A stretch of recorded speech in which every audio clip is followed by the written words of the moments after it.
Boom, and we're back. Welcome back, everybody. Another Tuesday night. Chat with the Muskrat, Mr. Creole Catfishing. What's going on, buddy? What's happening, brother? We went from 20-something degrees, and now it's 70 degrees outside.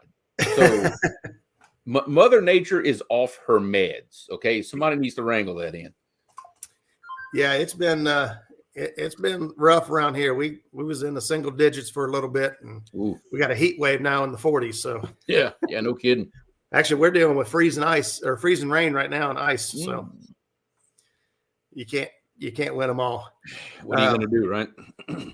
Just to give you guys a heads up, we got Mark, who is having some technical difficulty. He's his phone's not giving us any audio, so he's going to try logging in through his laptop while we get started here. So we'll use this time to say hello to everybody and welcome everybody in. Thank you guys again for choosing to tune in with us another Tuesday night.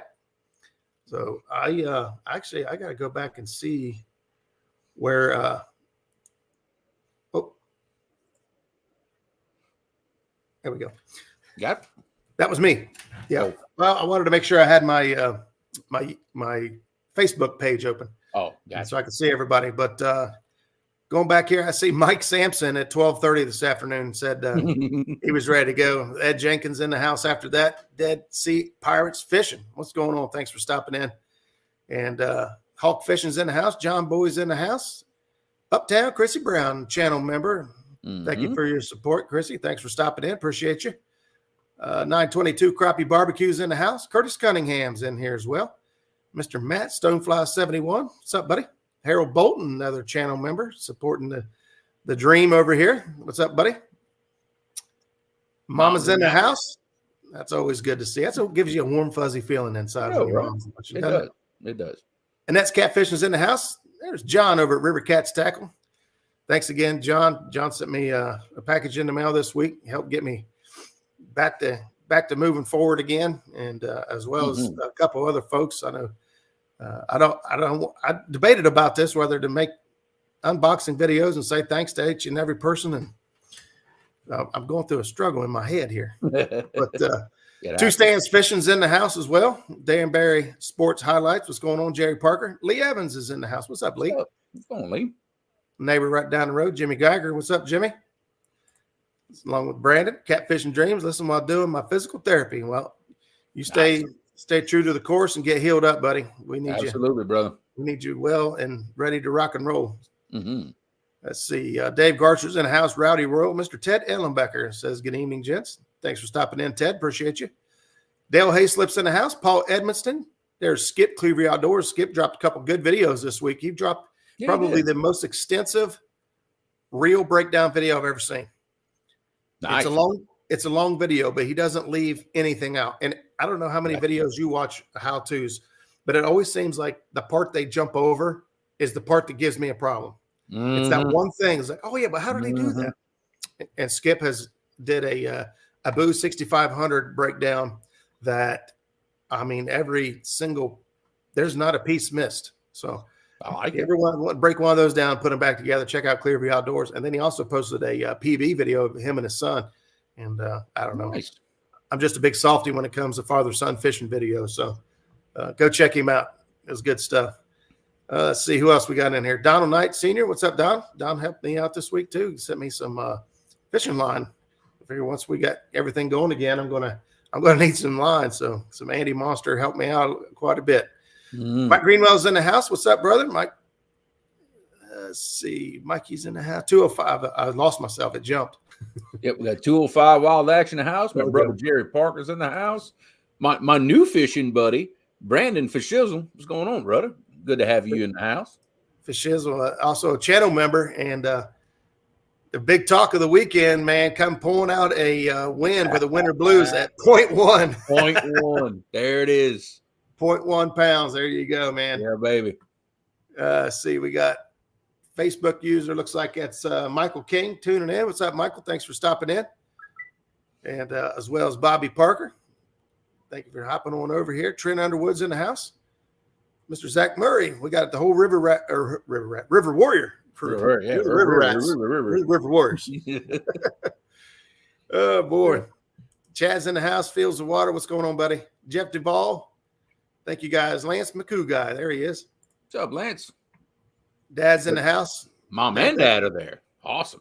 There you go. Watching Mom on and TV. Dad. I like Hey, it. Thank you both for the tackle bag, man. I can't wait to fill it up. Let's see who else we got.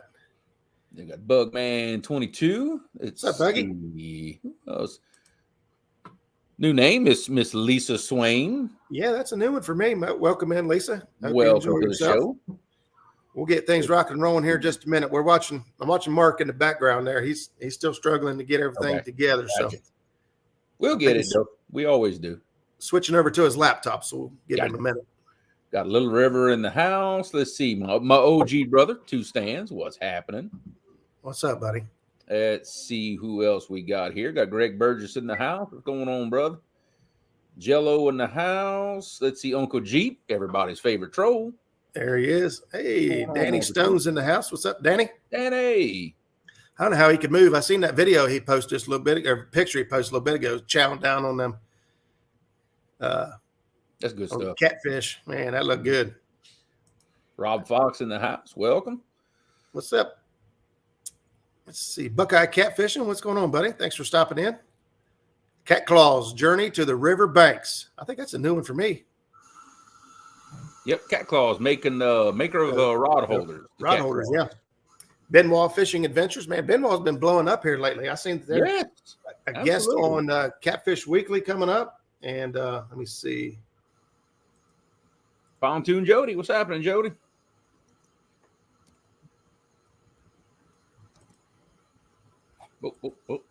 JR Fishing, what's going on? I'm assuming that's Richard, and Jamie's probably nearby. What's going on, guys? That's it. Sorry I'm late. Just got to the Aaron B in Knoxville.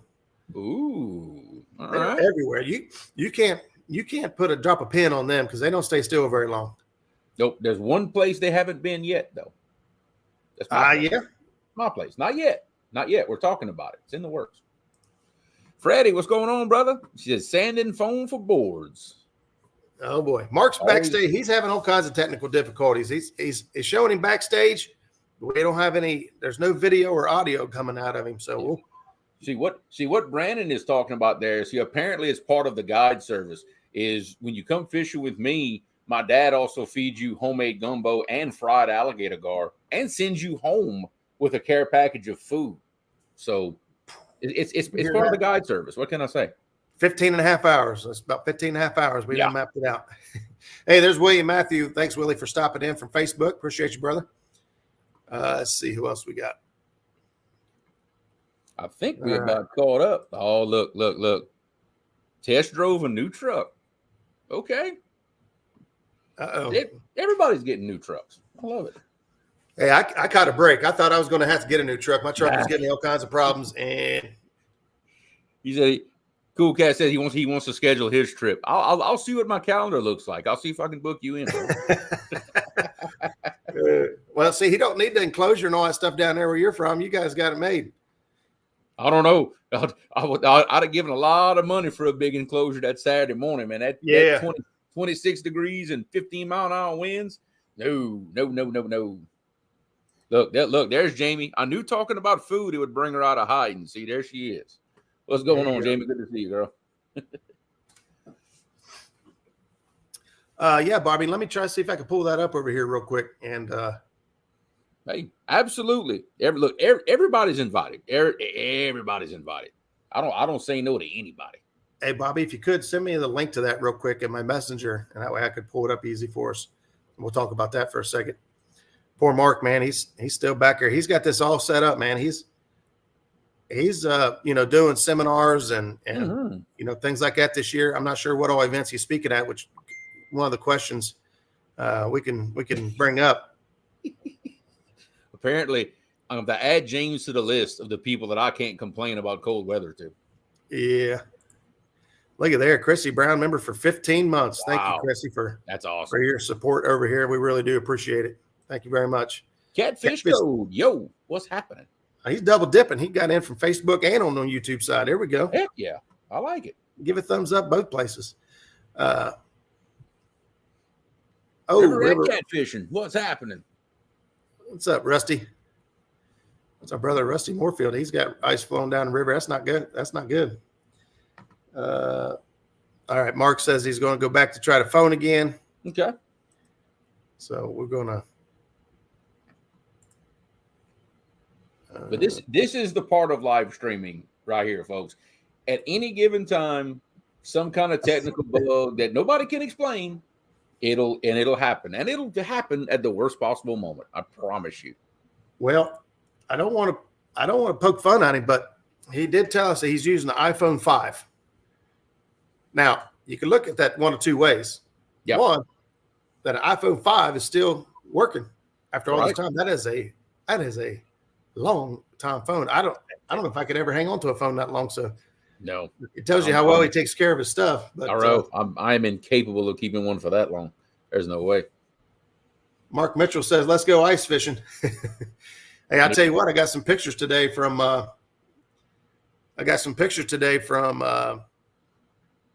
Minnow Dunker, Tommy Long. Mm-hmm. Man, they put the hammer down on some saw guy up at Buckeye Lake this weekend. I got the same picture, I believe, of them all laying on the ice. Yeah.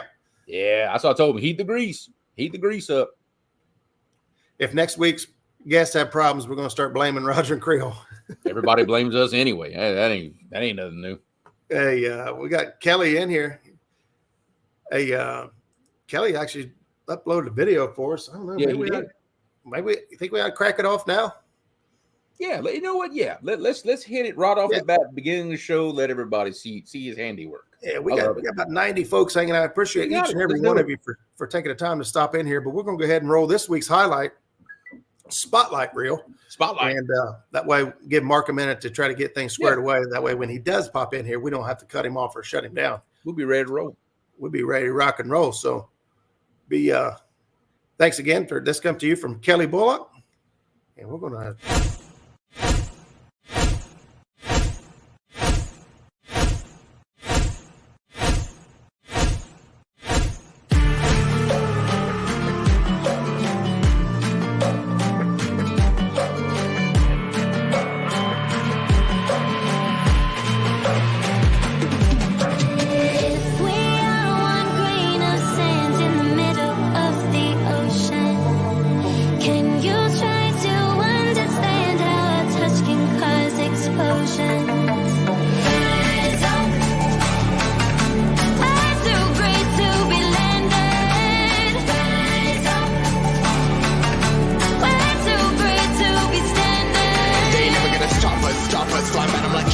Choppers, better took those risks. One of my fists, we fire starters. One out of a million will reach those heights. Always get a feeling that I won't deny that work. Never could toss. Look at my eyes, I'm on the rocks, rise.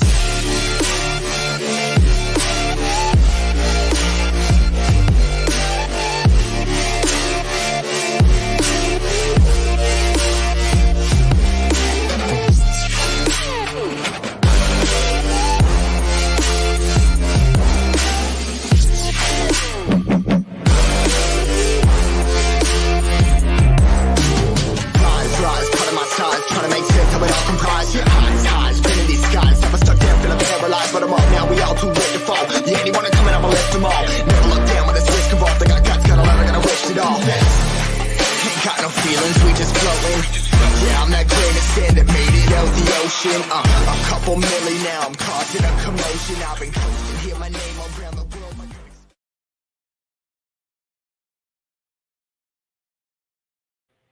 Woo-wee.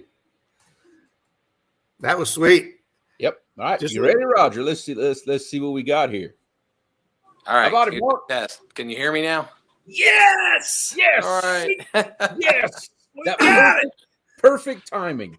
Apparently, technology is not my strong point. Well, hey, we got it figured out. That's okay. There you go. Hey, great highlight video there for Jerry Parker. It's hard to deny his capabilities, no matter where he's at. So, love it. But hey, Mark, welcome to the show. Thanks for joining us. I'm glad to be here. Let's not do that. Let's do that. Too much, Roger. There we go. Hey, Mark, if you don't mind, kind of kick everything off and let everybody know who you are, where you're from, what you're all about, and then we can kind of get into talking tournaments. Mm-hmm. Okay. So real quick, I'm a longtime tournament angler. since my first tournament was 2002. So I guess we're over 20 years now. It's a long time. Wow. Yeah, buddy. I'd like to think I've learned a few things in those years. Let's see here. Started fishing, and I still do a lot of local stuff here in Southwest Ohio. I live in Dayton, Ohio. It's about an hour north of Cincinnati. Fish the Ohio River a fair amount. A lot of the Southwest Ohio lakes. The last 7 or 8 years, fished a lot of the national trails, Cabela's King Cat, and now, just the Bass Pro King Cat circuit, Twisted Cat. I fished a lot of the national tournaments, Winter Blues in the past. I didn't do it this year. Sea Arc Invitational, Mississippi River Monsters. I can't even think. A lot of all the major trails I've fished a fair amount of. Let's see here. Pretty much have placed in all those trails. Can't say I've really ever had a major victory nationally. I've had several second place finishes. Okay. But anyway, I like to think that I'm a consistent angler. How's that? I can usually do okay most of the time, and to me, that's important. It is. That's everything. Let's see here. As you guys know, I had the West Virginia state record Blue Cat till 2 years ago or a year and a half ago. I had it for about 7 years. It was a 60-pounder. I actually caught it in a King Cat tournament out of Gallipolis on the Ohio River, so that was cool. Let's see here. I was the founder of the Southwest Ohio Catfish Club, which is kind of defunct now. I started that in 2002. What else? I don't know. Been around a long time. Try to keep my nose drama free. That's harder and harder to do every day. It is. It's hard to believe that it is. This much drama, but there is. Absolutely. So anyway, so with that, what I wanted to do was try to talk. I got like a quick outline. I kind of go through and talk a little bit about people that are interested in getting started on catfish tournaments. Absolutely. Catfishing has grown in leaps and bounds here in the last probably 5 or 6 years. The internet has not helped. I mean, it has, but it hasn't. Yeah. It is, made it so much easier for people to just see what everybody's doing and just do it. I'm old school.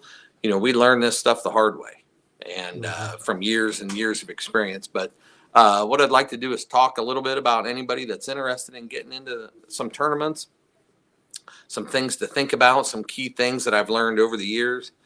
And I have learned a few things in my old age. I like to think I'm getting wiser, but that's questionable at times. So if you're good with that, I can start talking a little bit about that. And if people have questions and they chat in, just interrupt me at a break and we'll address it, or I'll have you hold till I'm getting ready to answer that. Does that sound all right? Say hello real quick to Tyra. She's tuning in, saying hello to you real quick, and then Michael. Hey, Tyra. That's a troublemaker. There goes the neighborhood. Yeah, she's been in some drama this week too. She was just trying to do something nice. Again, there you go. Yeah, we got all these keyboard warriors. Yeah. That have no business or in her event, and and we'll talk about that a little bit too as a tournament angler, because as a tournament guy, it's easy to spout off and everybody wants to hear your opinion, you think, and a lot of times it's like I just have I'll type something out and I'm like, okay, this is a bunch of crap, and I'll type something up and I'll be like, okay, don't stir the pot, just let it go. Yep. And it's like I said, it gets harder and harder to do that every day because there's no shortage of keyboard warriors, i.e. idiots out there that are just out causing problems. People that don't fish tournaments and yet they have all sorts of opinions that really shouldn't mean anything, but they're just in there just trying to get a rise out of people. Yeah. Hey, Bob Denon says hello from Facebook. Hey, Bob. I'll see Bob next weekend. There you go. Be fishing the King Cat Sweet 16 tournament invitational down on Kerr Lake. Nice. So going down Tuesday night. We stunk it up bad there last year when they held it down in Santee Cooper. So I'm hoping we can do a little better this year. Hey, Mike Greenwell wants to know before we get too deep, May 3rd and 4th, Cabela's down in Owensboro. You coming? Tentatively, I'm planning on being there. Every tournament is tentative for me. Yeah. Something could happen. Something could change. Yep. Subject to change without notice. There you go. Yeah. What's up, Dave Funk? I will say that I'm planning on being there at this point. I have a tentative schedule that I'm still waiting for a few places to announce their dates for next year and all that. But yeah, tentatively. So, okay. Well, with that, if you're interested in getting into catfishing tournaments, obviously there's a few things to think about. Are you going to try to get into a bank tournament, a kayak tournament, or a boat tournament? I mean, those are the three standards. Obviously, there's the majority of the tournaments are going to be boat only. We're seeing a big rise in the kayak tournaments. Mm-hmm. Yeah. And even like Tyra. So she's looking at doing a bank tournament up on Sandusky Bay this year, which would be a great thing. And that's a good location because there's lots of public access and you got a good focal point. Bank tournaments are hard to manage because of things like public access where people can go. It's not, if everybody wants to be on one spot, then that's bad. But on Sandusky Bay, anybody could catch that 25-pounder up there. So that's a great spot for that. Okay, so a couple things. Let's talk about minimum requirements real quick. So if you're going to get into a boat tournament, obviously you're going to need a boat that has a live well that's capable of supporting the fish in the watershed you're fishing. With that being said, if I was fishing Southwest Ohio lakes for channel cats, I could get away with a cooler and a bubbler and change the water a few times during the tournament. Not a problem. If I was dealing with Ohio River tournaments, where I'm dealing with blues that could be up to 40 or 50 pounds, well, now, a cooler's not going to work. I need a bigger live well. So a lot of guys obviously will take a truck toolbox and, make a portable live well, put some bubblers in there. You can bucket water in, you can bucket water out if you have to, obviously, but you need to be able to recirculate the water and do that with a bilge pump and a spray bar, something like that at a minimum. You get into like August, September when it's really hot, then obviously you're going to hear about people saying, hey, you probably need to add oxygen to that. And that's as simple as an oxygen bar and an oxygen bottle and a hose and a regulator. It's a little expensive to get the oxygen bottle, but you can buy a bottle where it's on it's like propane where you swap the tank. Once you pay for that tank the first time, every time you take it in, you give them the old what they call a 20-pound tank, and they just give you another one. So those are things to think about. If you're a boat guy, you're going to need a good measuring board. Pretty much every state in the Midwest, all the way down through the South, typically has what we call an over or an under regulation based on the states. So, for example, here, Ohio, Kentucky, Indiana, for example, pretty similar in that each angler is allowed one fish a day, one blue or one flathead, each allowed over 35 inches to be kept in a live well. So typically on a tournament situation, those are based on two-man teams. So whether you have one person, if you have one person, you would be allowed one fish over 35 inches in your live well. So you're at a disadvantage in most tournaments. That's why they're based up on two people, or if you have three people, it's based on two people having it. So very common. Most Ohio River tournaments, for example, would be a 3-fish limit. That's 2 over 35 and 1 under 35 inches. So when you hear people reference, oh, that's a good under. So that fish is, if you have a 20 pounder that's 34.5 inches, that's beautiful. That's a perfect under fish. Yeah. And then you still have the ability to get 2 fish over 35 inches into your live well. So just those are terms, overs and unders, Gotcha. very common. So obviously live well, a measuring board, a digital scale. Okay, doesn't have to be a big dollar scale. Just something that is, able to weigh up to, I would suggest you get a 100-pound scale. That's pretty common. If you get a 50 pounder, you'll probably be okay for the most part, because if it's more than 50, you don't care that it's bigger than that because it's probably your biggest fish. It's not keeper. a big deal.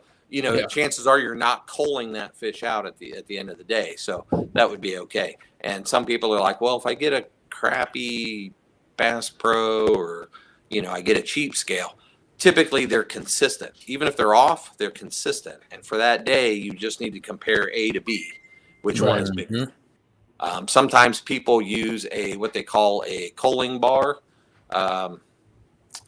It's just something you hold up, and it's got a clamp on each end. You put both fish on and see which one's heavier. It's just a balance rocking beam, bar, a balance beam. Thank you. That's a good term for it. So that's something that you could always get also. If you're going to do any boat tournaments, I suggest you have what they call culling tags. Yeah. So let's say I catch my first fish. He's a 8.5 pounder blue. And so I put a green tag on him, whether it's hooked through his lip or on his dorsal fin. Either way, you can use those. And then somewhere I write down, okay, on the blue tag or whatever color tag, he's 8.5 pounds. So I know which fish and what he weighs in the live well. Makes that a whole lot easier than, I caught a fish. Now I got to weigh every fish in there to figure out which one. Been there, done that. Right. Yeah, we've all done that many times. Let's see here. So that's a boat. If you were a kayak person, a couple of things, a kayak or a bank tournament, you would probably want what is considered a certified measuring board. Okay, which is going to be a measuring board that is guaranteed accurate. How's that? So when you get into those tournaments, they'll say, if you have a measuring board from this company, we know it's going to be accurate. They just don't want people making their own measuring boards up, because if you were in a kayak or a bank tournament, you're measuring not on weight as much as you are length. Bank tournament might be weight.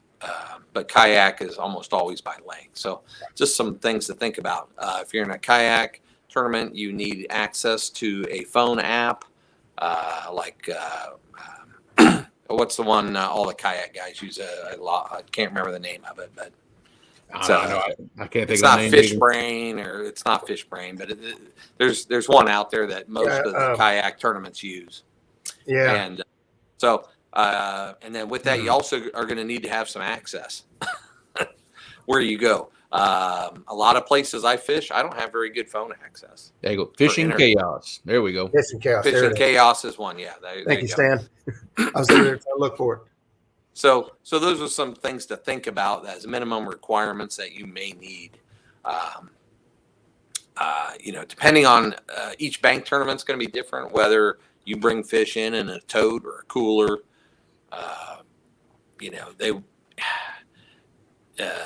Does it have to be alive? Can it be dead? All those things that are all going to be specific to each tournament. Make sure you read the rules. No matter what tournament you're on, make sure you know the rules. I cannot tell you how many times I have brought 3 fish to the scales when it was a 5-fish tournament, or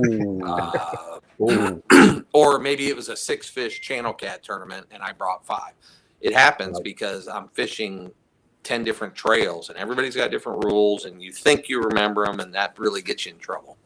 So that's not in my notes, but I just talking about that. Whatever you do, read the rules, print them off. If they give you a copy, put it in the boat with you, and while you're sitting around waiting for bites, read through it and be like, oh, it's 5 fish. Okay, it's this, it's that, it's the other. this is the ending time. A lot of times you can fish till 3 p.m., but you have to be back at 3 p.m. at the range. Sometimes it's fish till 3, back by 3:30. Sometimes it's fish till 3, back by 4.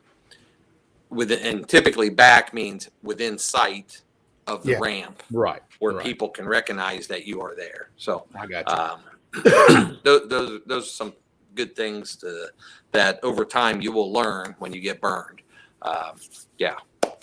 Last year at the Sea Arc Invitational Tournament, in my mind, I was thinking it was a 3-fish tournament, and we threw our 4th fish. We didn't have 5. If I'd have had 5, I would have placed. So I had 4 fish, and I threw the smallest one back, and then I got there and just kicked myself. But luckily, it didn't cost me any money. We've done that. Zach and I during tournament last year caught 5 fish in the last 20 minutes of tournaments, quadrupled up. 5 rods went down at once. We had fish everywhere. We're trying to weigh them, try to figure out which one's which. We get to the weigh-in. This was actually Kevin Walter's tournament last year, Monster Cat Catfishing. Right. Got to the weigh-in, opened the live well. There's only 2 fish in there. What the hell happened to the third one? In the commotion, we threw it back. Absolutely. And it can happen. It doesn't have to be at the end of the tournament. You can do it during the day. Yeah. A buddy of mine last year was a 5-fish channel catfish tournament up at Griggs, or part of the Central Ohio series. I won't mention their names. And so they had they pulled 4 fish out of the live well, even though they had 5. They pulled 4 out, put it in the tote. It was at night, so they couldn't see how many were in there. They thought they had them all. They weighed their fish, and then all of a sudden, then it's too late. So then they go back and realize, there's one more in the live well. So those are all things that happen, and it sucks.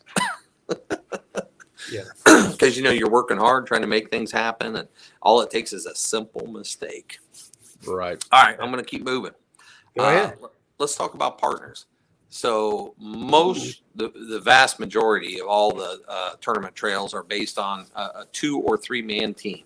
Mm-hmm. So finding a partner is probably the single most important thing that will be that'll be a challenge for you, because you'll be like, I'll fish my buddy Bob. Okay. And so, Bob's great for the first 2 tournaments, and then he craps out. Or, I'm short on money this week. Or, I don't have time. Or, I can't make it. My wife's got something planned, even though they tell you they're good for all the events all season. So it's really hard, because in that partner, you want somebody who thinks like you, right?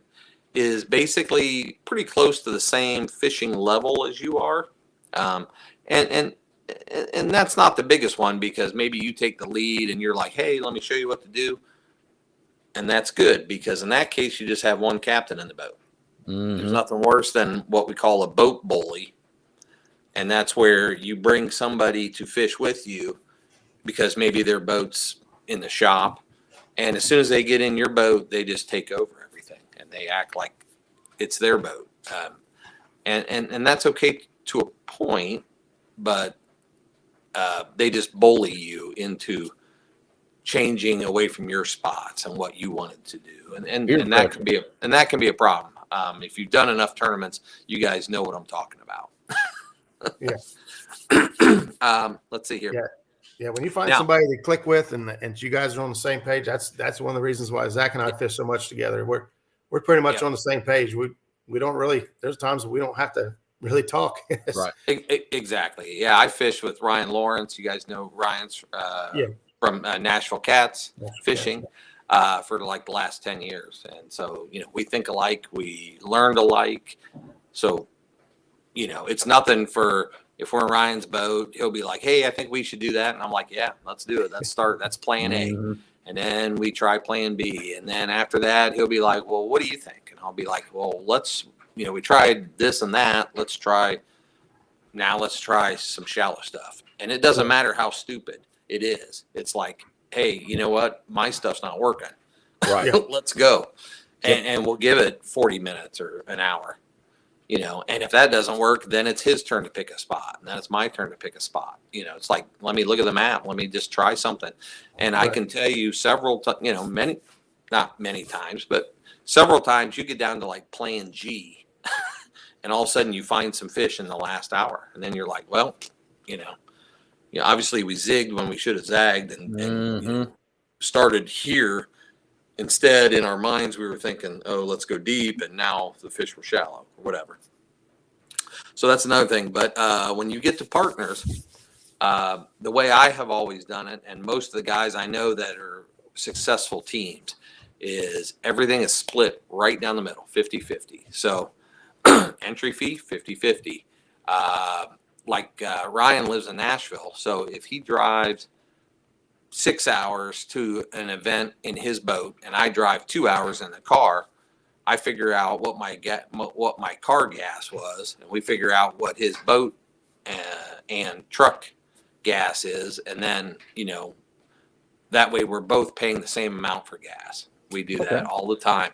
Anything we win, 50-50. You know, because in years past, one of us would use one boat more than the other. You know, if we won $300 and I had $150 was my half, I might say, hey, take 50 extra because you got the boat, you got wear and tear, you got tires, you got hubs, you got oil changes on your truck. There's always something. And so, you know, if you're fishing in somebody else's boat, help them out. You know, that's something to keep in mind if we ever win. Well, and you don't have to win to do it. You know, I mean, you know, you need to realize he's paying boat insurance. I mean, you know, boat gas can kill you, especially if you're on a river tournament. You know, you may run through, $70, $80 or $100 in boat gas. So people don't think about that. They think boats run on, you know, good looks and things like that. So, they run on hope and dream. I love it. One last thing when it comes to partners, and this is a big one, is that I'm fending off a cat back here. He's about ready to jump in front of me. Anyway, I'm sorry. Is that when it comes to bait, you know, typically a good partner is like, hey, I got to work. I can't get out. Can you try to get some bait? Or in our case, I typically get shad here, and Ryan gets skipjack. If I get off work and go down, you know, I may fish for a couple hours and try to get skipjack myself. You know, there's a couple things like that. So those are all things you can't rely on one person to do all the bait catching because it's a lot of work, as you guys know. I mean, it's a whole day before the tournament, typically, sometimes. So that, you know, those are just things you need to think about. And if somebody's like, hey, I don't know how to catch bait, you know, be like, you know how to catch some bluegills? Bring me a bucket full of 10 bluegills, and you know, that's a good start. So, anyway, there's the cat back here. Yeah, that's Ralph. Get some string time. All right, let's see here. Again, you need a partner that's reliable, trustworthy, thinks like you do, chips in all the time. Okay, I think we covered that a little bit. I'm looking at my cheat sheet here, so bear with me. Let's talk a little bit about equipment. So as a tournament angler, I know when you first start out, you know, you're buying 3 packs of hooks, going to Walmart and buying individual packs of floats and peg floats and, you know, terminal tackle, and it gets expensive. You know, if you're buying 3 Gamakatsu hooks for $5.99 and you go on a tournament and you lose all 3 of them due to snags, you know, you're like, man, this is killing me. And, you know, we all started that way. You know, what I'm going to tell you, the very best thing to do is when you figure out a hook that you like, and we'll talk about hooks here in a minute. Yeah, just, you know, buy at least a 20 pack at a time. Try to get them in bulk. They get way cheaper. And then, you know, like I buy my hooks 100 at a time. Roger, you probably do that. You know, so, you know, when you're doing that, when you lose 3, you don't bat an eye because you don't realize, oh my gosh, I'm losing this much equipment. But when you reach the point where you're like, hey, if I, you know, I'm losing equipment. It's part of the game. You have to get to that point and you have to accept it.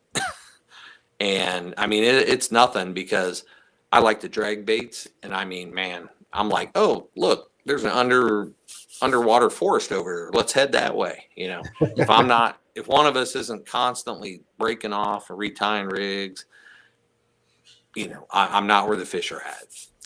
You know, I'm not afraid of anything. When I started, I was like, ooh, there's trees. I don't want to get too close over there. might lose all my gear. But you know, and we all realize that it is expensive when you start. But when you get to that point, if you're scared to fish where you want to fish, then you're just in the wrong game. You've got to take your chances, and you will lose. I mean, I've lost 12 tons of sinkers in the Ohio River since I started. You know, I mean, I can't believe the EPA hasn't tracked me down. Okay. So it's just something to do. So after a while, you know, you'll buy your hooks 100 at a time. You'll go to the catfish conference and you'll buy 50 peg floats, and you'll buy 100 or 200 packs of swivels and the little ball sack, little disposable rattles. You'll buy those in bags of 100 or 500. And that's your spring expenditure. You know, that's, you know, on your terminal tackle. When you do that, it doesn't hurt when you lose a couple. You're like, oh, I got tons more. So it's not as bad as, oh, I bought three packs, you know, for $20. And, you know, that cost me a fortune for hooks and I lost half of them. You know, I just can't afford to do this. So, you know. So I just dropped the link because I'm pretty sure I know where Mark gets his hooks by bulk. And it's the same place I get my hooks by bulk, and that's TTI Blakemore. Yes, sir. I get my Diachi D85s. Yep. And a pack of 100. I just get the nickel. There ain't no sense in getting the red. The red flakes off anyway, in my opinion. It's just my opinion. But yeah, and I think those are what, 50 cents a piece at that point or something? 55 cents a piece. So I just dropped the link in there for that's a 100 pack of Diachi D85 hooks for $55, which makes them 55 cents a piece. Yep. Yeah. I get a lot of comments when I talk about it, so I just figured I'd drop the link in chat there for those of you that are interested. Yeah. I've been using those hooks for about 7 or 8 years. That is all you will find in my they're Daiichi, but they've had a brand change, so they call them Boss Cat hooks, but they're the Daiichi hooks. Yeah. So love them. The 5/0s are great for channel cats. The 7/0, I really like the red ones. I don't know why, I just do. They are prettier. They are. They're only 10 cents more, but yeah, the biggest thing for me is I have confidence in it, so I do it. That's red is a natural instinct color for fish to attack. Absolutely. So okay, let's keep moving. Okay, but I guess since we're talking about hooks, real quick, when you are fishing in a tournament, you have to trust your equipment 120%. I mean, when you're fighting a fish, the last thing on your mind should be, oh, is this not going to fail? Is the line going to break? Is this hook going to break? Is the drag on my reel going to get sticky and cause me to break a fish off? You know, if you ever think any of that, then you need to better prep every time before you go out. I mean, you know, the tournament guy, I'm not any better angler than anybody else, but I tell people I do about 15 things better than everybody else. And they always say, well, what is that? And I say, I eliminate an opportunity for something to go wrong. So before every tournament, I check the drag. I got a little screwdriver. I tighten up all my Abu screws on the reels because when they travel, they jiggle loose, the drags change.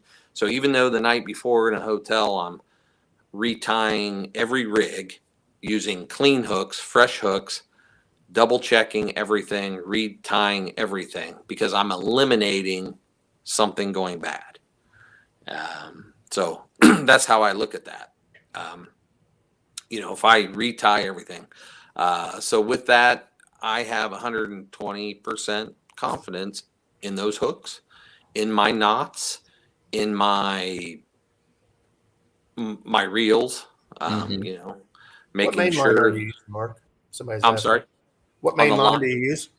Main line, I use combination on braid. I use Vicious, and on my mono, it's actually a copolymer. It used to be Vicious, and they quit making it. And so the closest thing I found that is very similar to it is the Berkeley Chrome Spec. Okay. So again, it's a copolymer line, so it's not quite mono, so it doesn't have the memory or the stretch, but it's not as stiff as say braid. And I used a Vicious braid. I've used that for about actually I used that for 20 years, and I love it. You know, and it's great. So no problems with that. I wonder if that's similar to the line that Freddie is selling on his website, that nylon mono blend that he's selling. It might be. Yeah. Okay. So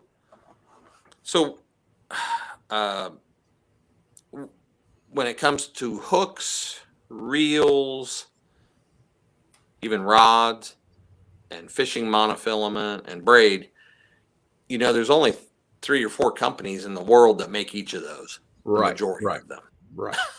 So almost everything is rebranded or copied from somebody else. What I will tell you, you know, hooks, line, and reels, you get what you pay for. I will tell you that. Absolutely. I believe in that. Rods, you can get away with a Zebco rod, you know, 404 rod, as long as you have a quality reel and good line. So the rods is one of the least important pieces of that puzzle. The hook is important. The line, obviously, because it's connects you to the fish. Yep. And then the quality reel is just as important. Right. So I'm a firm believer, and a lot of people will push back, especially with a lot of the small companies that are rebranding stuff. I'm not a fan of that at all.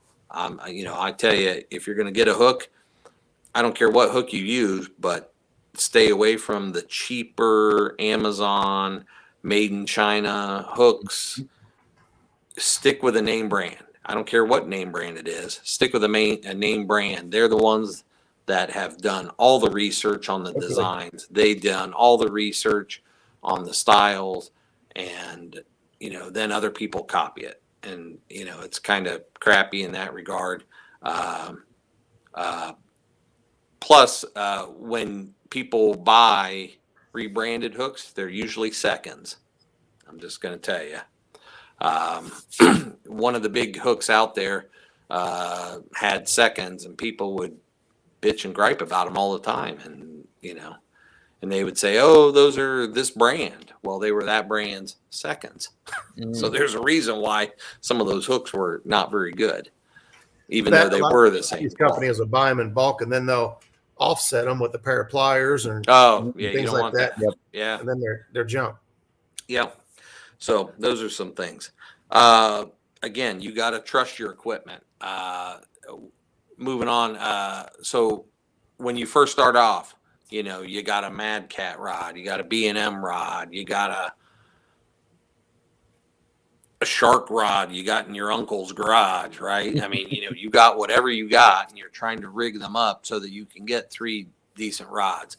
You know, one of them, if you're serious about getting into the tournaments, try to get 3 similar rods. That way the rod action is all the same, and you'll be able to tell if a fish is hooked or not based on that.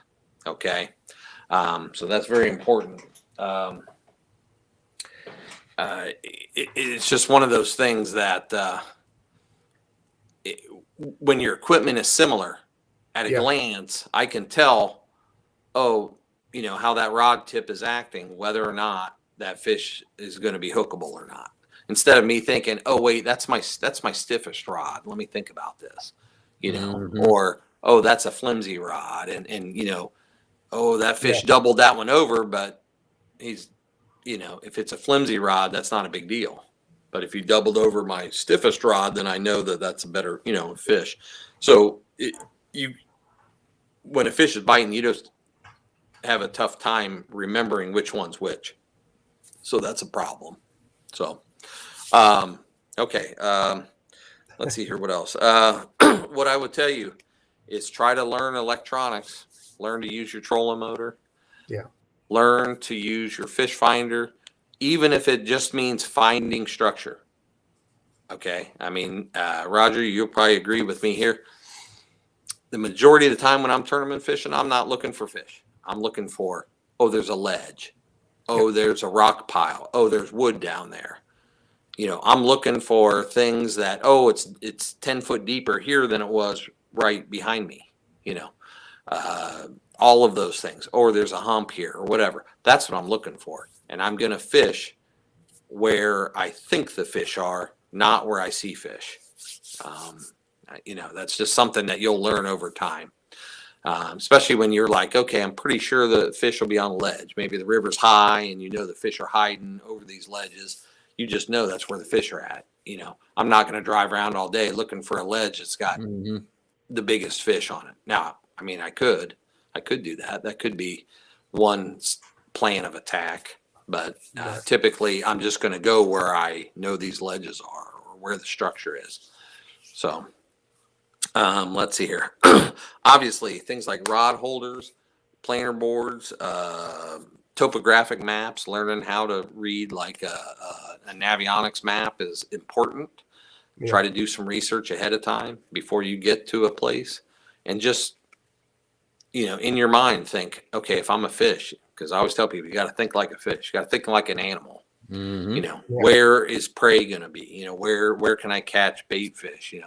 If the river's high, the bait fish are getting out of the current and everybody's following them. They're moving into the up along the banks or in the creeks or in the bays or in the marinas. If there's no current at all in the river, like the Ohio River gets in the summer, they could be anywhere. I mean, they could be anywhere. And so that's where, dragging comes in and becomes a good play. So that takes me into my next thing, which is you need to learn, if you're new, obviously you start by just anchoring, casting out, fan casting around, and have some confidence on that. But at some point you need to also learn how to bump, how to back bounce, how to spot lock on something and drop bait straight down, how to vertical drift, how to drag, how to anchor. All of those things take time, and there's no better way to learn that. You can't learn it by watching somebody else on the internet doing it, even on these live feeds. You just can't. Yeah, you feel like you're there, but you're missing everything. You have to get on the water and do it. So if you want to get better, you have to fish more than just tournaments. Granted, you can start and learn, but fishing during the tournament is no time to be saying, now's a good time for me to learn how to bump because there's current. That's right. You better be, you got to force yourself to go out in those conditions and say, I am going to learn how to do this today, whether it kills me. And and I can tell you, bumping takes 20, 30 trips before you get better at it. It takes a while. Better at it. It's it is something that, where dragging can be easy. I mean, that's the beauty of Wheeler. Wheeler is the easiest place for anybody to go down and drag and possibly catch a 50, 60, 70 pounder, which is the beauty of going to Wheeler and why everybody goes there. You don't hear anybody saying, I'm going to go to whatever, any other lake. Yeah. So, it's just crazy in that regard.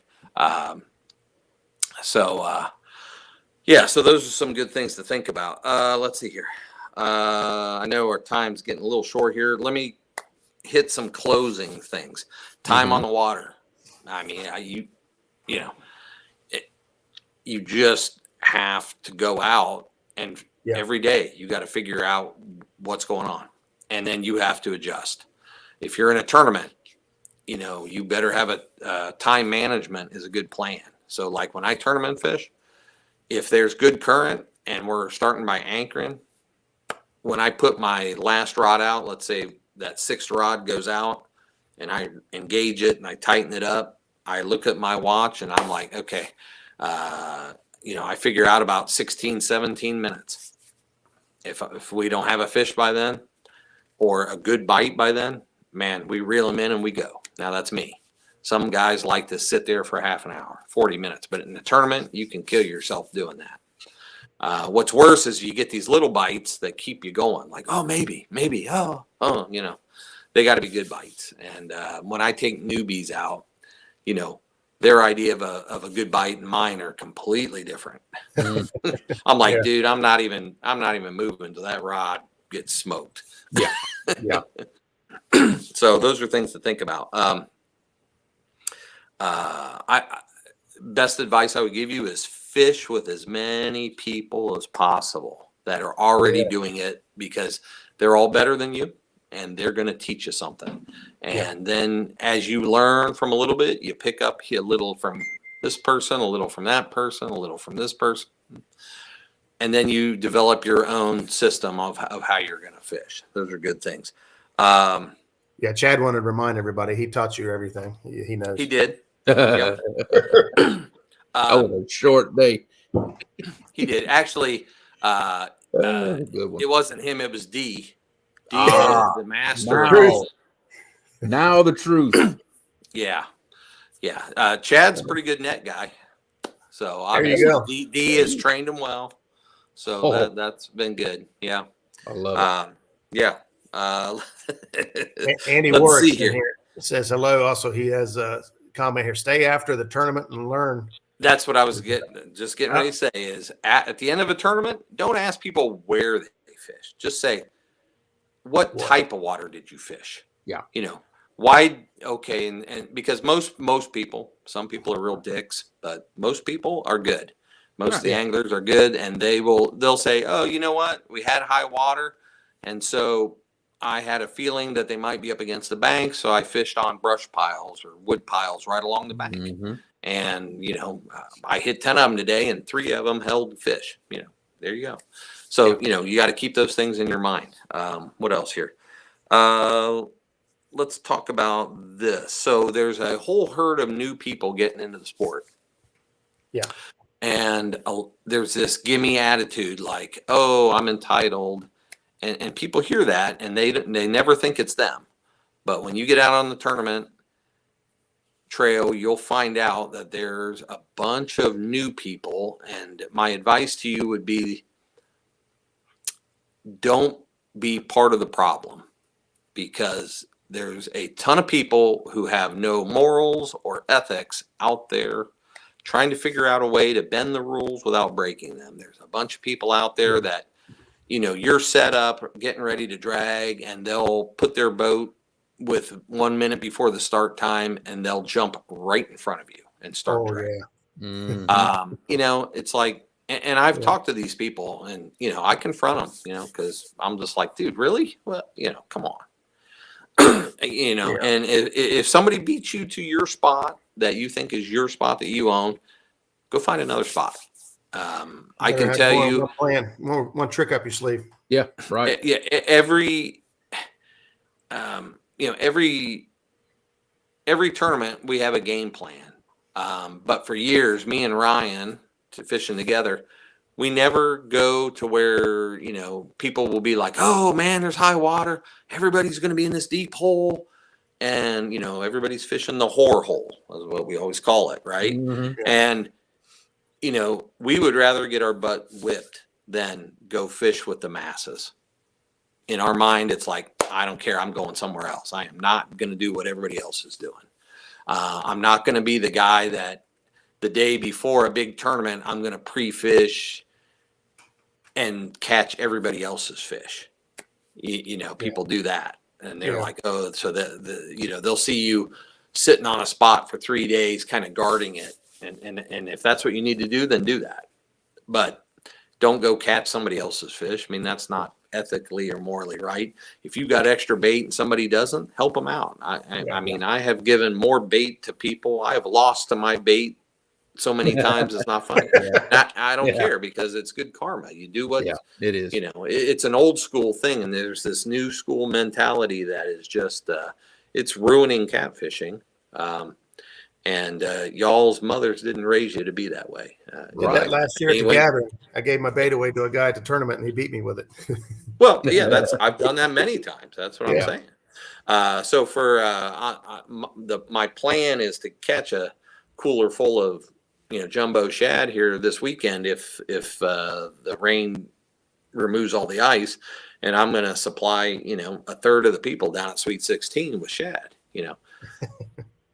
That doesn't bother me. If I have that ability, I'm going to do it. And that's the kind of stuff that when you've been in the business a long time, people respect that kind of stuff. And that's what I'm saying. When you first start out, you need to be respectful and just understand that, you're a newbie, and, and it takes time before you earn that respect. The last thing I will say is that, a lot of new guys are like, oh man, there's a tournament down on Wheeler. I need to go down there and spend all my money and go down there and get my butt whipped. But, I want to be part of that crowd. I'm going to tell you, learn to be a good stick on your home water first. Get where you're competitive on a couple lakes around you. There's tournaments on just about all the lakes spread around the whole state, or just about anywhere. You can find some tournaments. Try to learn your own waters before you go somewhere else, and then try to learn that. And by fishing national trails, that's where I think that helped a lot of experience, because it threw me and Ryan into water that we'd never fished before. It's like, oh my gosh, like the first time we're on the Mississippi, you're freaking out, you don't know what to do. And, we had people help us, and, we asked a lot of questions, and a lot of people. I'm sure you'll, as you move along, through your progress of getting into it, you'll learn who you can ask and who you can talk to. And they're not going to, most of the people are not going to steer you wrong, because safety is the most important. I'm not going to send people. I steer a lot of people away from the Mississippi, because it's not a place for a beginner to go. I mean, it is not a place to go. I agree. That's my home waters, and I've warned a lot of people, like, you're not prepared for that monster if you ain't never been on it before. We fished a lot. We hit the Mississippi. It was like,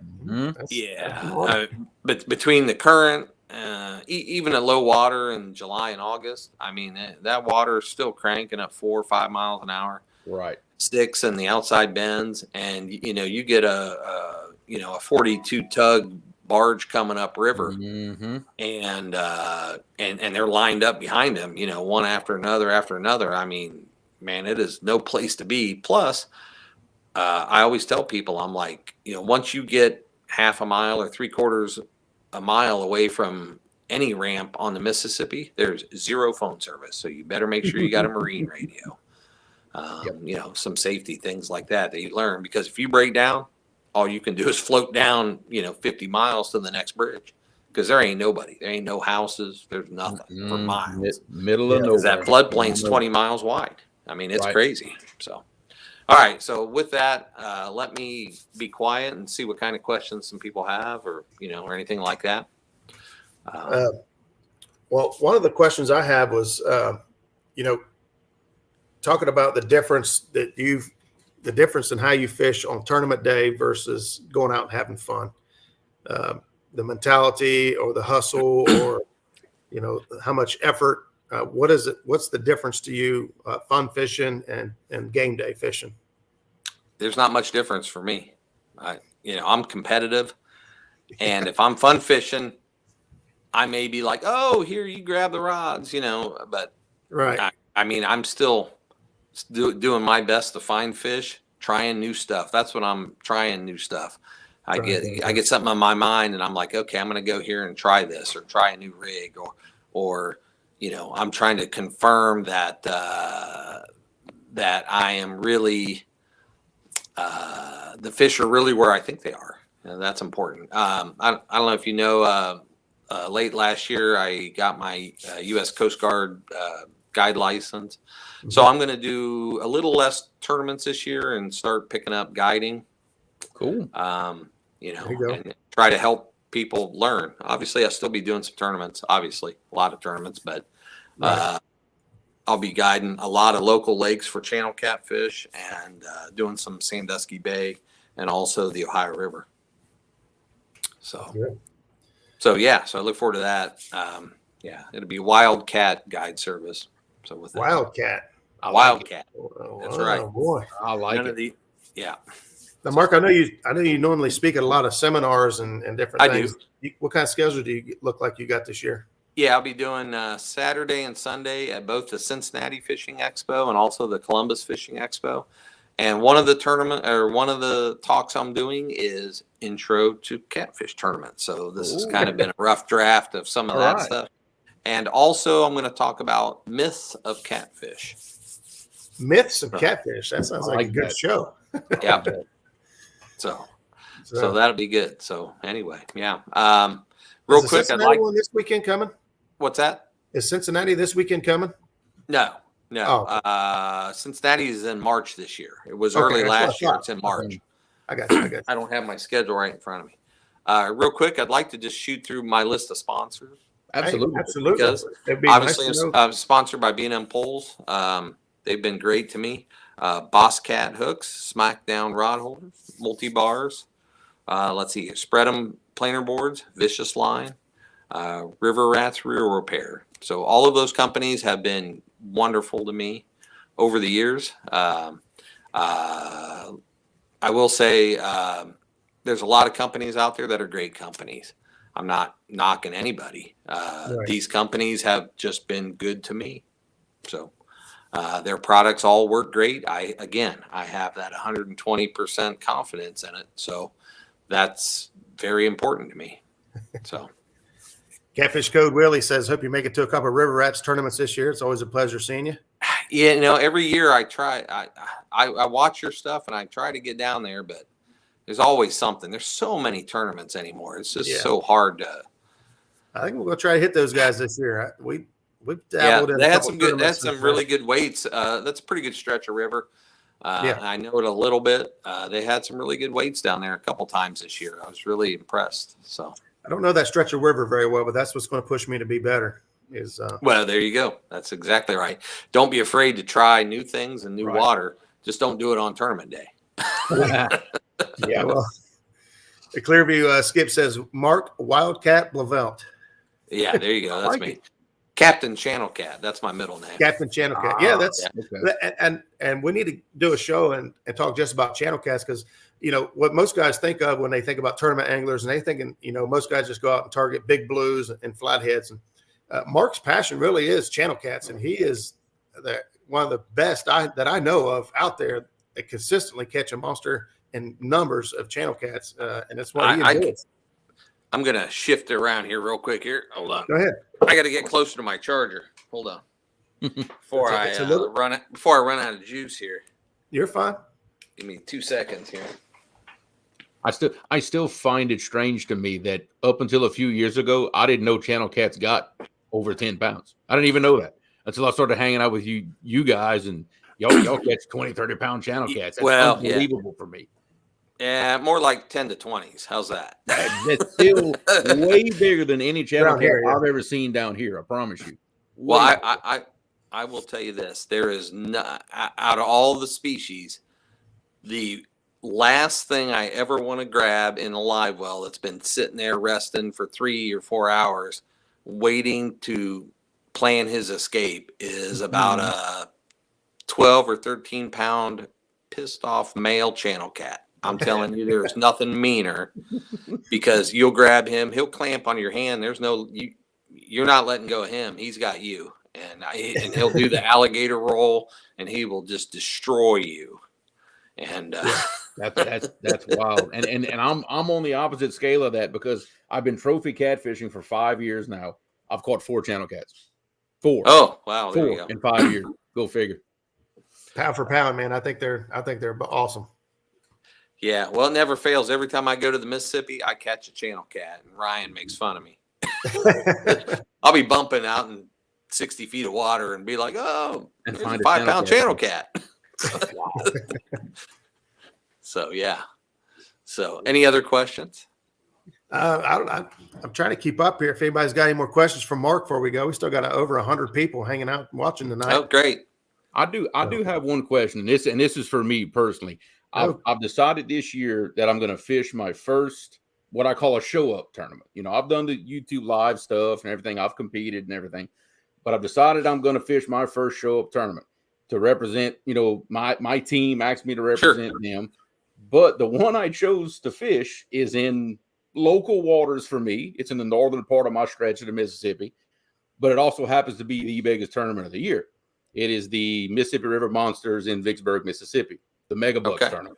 Oh, Megabucks, yeah. So he decides that's his first tournament. Yeah, that's going to be my first show up tournament. I tend to dive in the deep end head first, if you know what I mean. So the fishing part, I'm pretty good on the fishing part. I think it's home waters for me. You know, the fishing part doesn't really rack my brain. But what kind of advice would you give me on the kind of like what you were speaking earlier about the etiquette part of showing up to a show up tournament that's going to have all of the big dogs in catfishing there? I mean, the who's who is going to be there. So how would somebody like me navigate that arena of all these stars of catfishing? Well, what I will tell you is one of the reasons why I chose not to do any of the Megabucks tournaments. I've done Mississippi River Monsters, the original one out of Memphis, I think 6 or 7 times. And that is when they allow trailering 2 hours away and then people run their boat another 80 miles to get to a spot that nobody has beat on, because for Megabucks and Mississippi River Monsters, something it's something I don't like is the fact that they encourage people to come all week and, we're going to have a big fish contest on Tuesday, Wednesday, and Thursday, each big fish. And so people just beat the crap out of all the water that's within a boat length ride of the ramp, because that's where they are. So people might find fish on Monday, and then on Tuesday they'll, move closer and move closer and move closer, and then they realize it's costing them a fortune. So the last time I was at Mississippi River Monsters, the day before the tournament, I counted 45 boats. I think, like 45 boats, and it was only 120 boats in the tournament. Like 45 of them I saw within like 10 miles of the ramp. And that's normally where we used to always fish. Gotcha. And I was just like, okay, these people are just beating the snot out of my water. And then on tournament day, boom, they're, damn near in St. Louis and all the way down to Vicksburg. I got you. And they're, because that particular tournament is set up where you can drive in the morning. You don't have to do a weigh-in or a live well check. So you could drive 3 hours in the morning to the very furthest boundaries.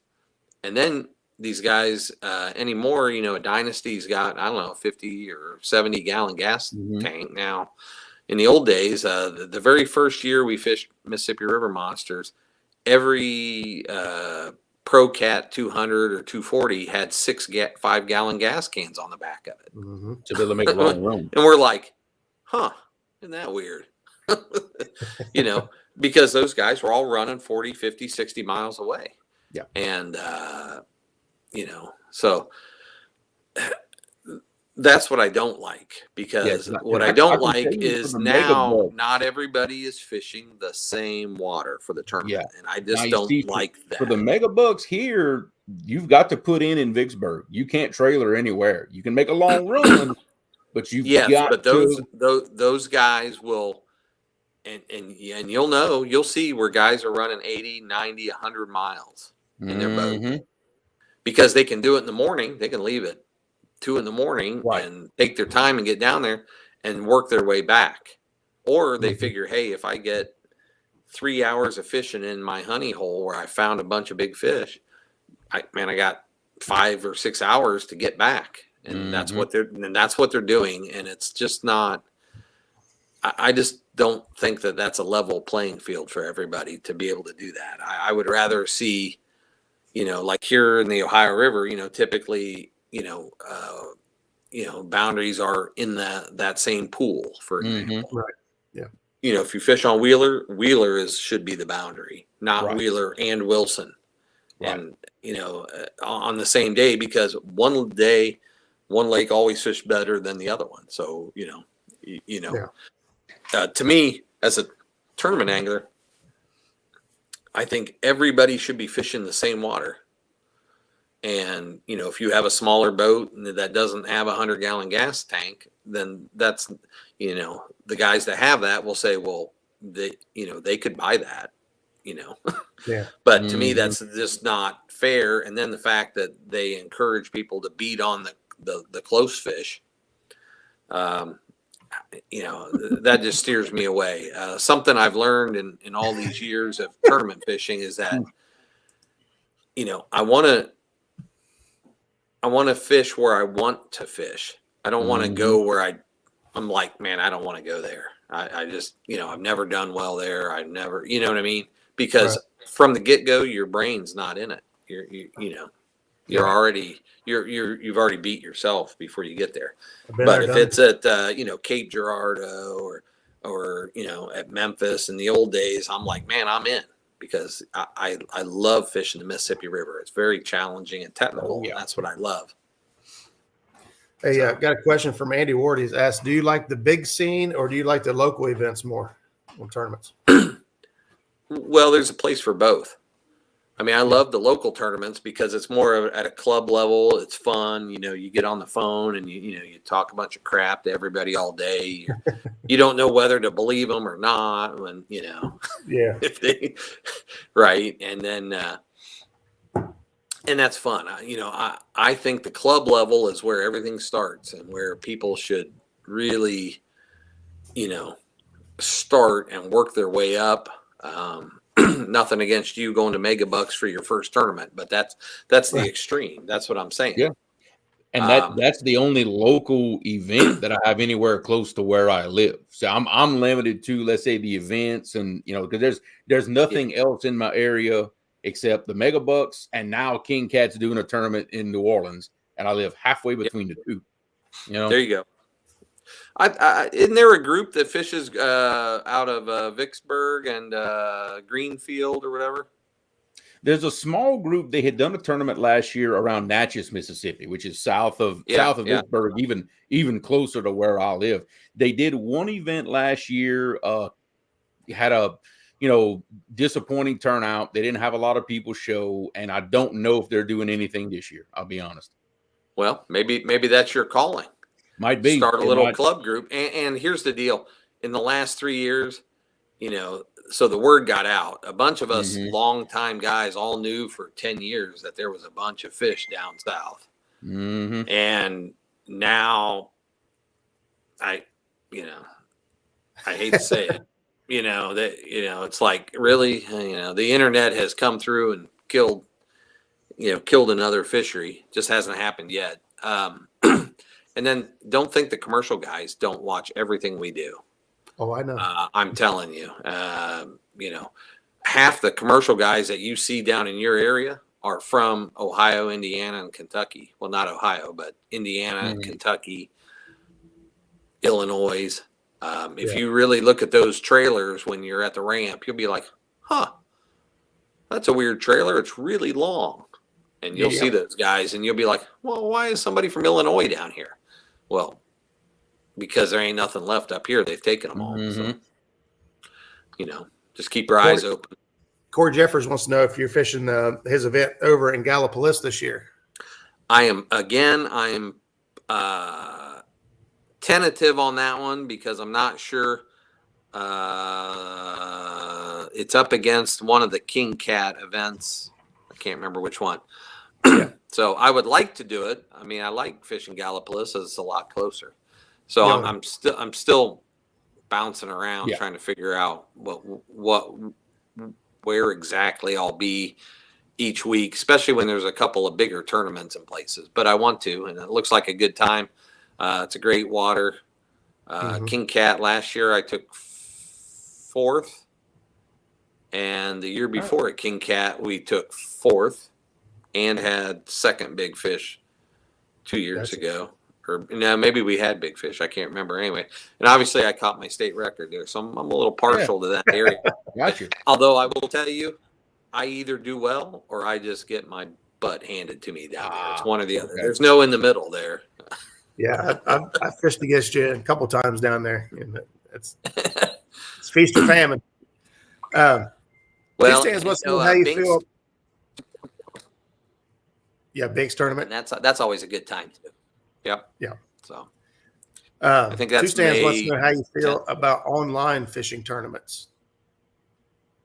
So how we do a lot of these YouTube online fishing events. Yeah. So a lot of the online stuff, or they're online tournaments, but they're not live. How's that? Where people can go and weigh in. What I would say is if you live anywhere outside of the Alabama zone, the Tennessee River or the James River, you're going to get your butt smoked by those guys every time. So a couple of my buddies here locally got into a couple of those and found out they were going up against some guides out there on the James. And it was like, dude, I can't, at the end of the month, these guys had 20 fish that were, 45 inches long. It's like, dude, I'm lucky to get 3 of those a year, and this guy's got 20 of them in January. How does he do that? And then you figure out he lives on the James, or he guides on the James River. It's like, so you just have to. We freeze up? Nope. He froze up. It ain't us. You froze up. Oh, I thought it was me. Nope. I was going to say I did see comments earlier, and plus I've been paying attention to these local tournaments here, where a lot of guys are going to.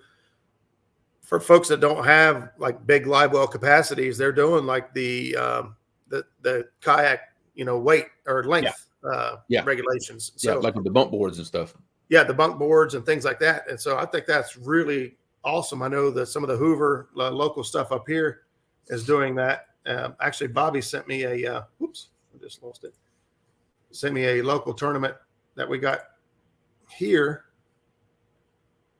And a lot of those, this ain't a tournament. This is a seminar. This is a teaching all-day event. I'm going to fish some of those local events and head straight to Creole's waters. There you go. Good luck. I'll see you there. Let me, I'm not sure if his phone, he was talking about his phone dying on him, so I'm not sure if that's what happened or not. That iPhone 5 might have finally gave it up. Right here is a seminar coming up this coming Saturday for our local folks here.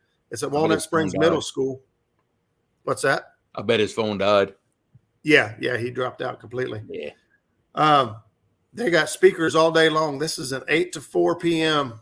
Fishing seminar. It's a $16 per person to get in, and it includes 5 raffle tickets. And cool. But they got everything fishing up on Hoover. So they got bass fishing tactics, intro to catfishing by Joe Owens, trophy catfishing by Zach, ODNR.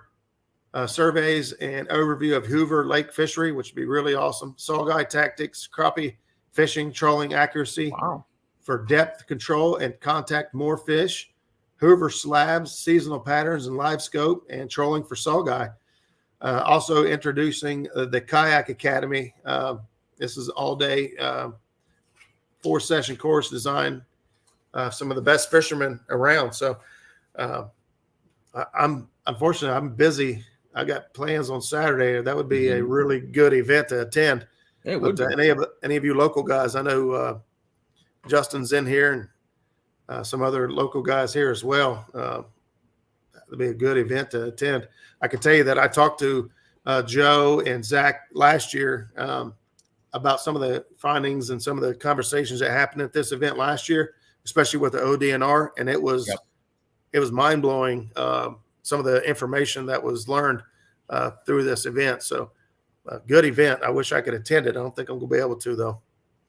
But thank you, Bobby, for sharing that with us. Yeah, absolutely. So does Tennessee have local tournaments? Does anyone know? I'm sure Tennessee, just as well as anybody, has. Yeah, Mike said they're all over the state. Yep. So there you go. Cool. We'll give it a second here just to see if Mark's able to get back in. I'm thinking his phone died on this one. Yep. And man, what a great 05, show. That 05 just hung out as long as it could. Was that 105? That old iPhone 5, he just hung out as long as he could. Yeah, buddy. Joe Hatfield is in my opinion, one of the, I don't know, just an outstanding angler and human being. I mean, he's top notch in my book, and he puts a lot of pride and effort into these events. So, ODNR attends tournaments at Hoover to tag fish as well. Yeah, that's right, Andy. Cool. They're there a lot, and they use information that the anglers have gathered throughout the day. So, it's really neat that they're working hand in hand with the ODNR.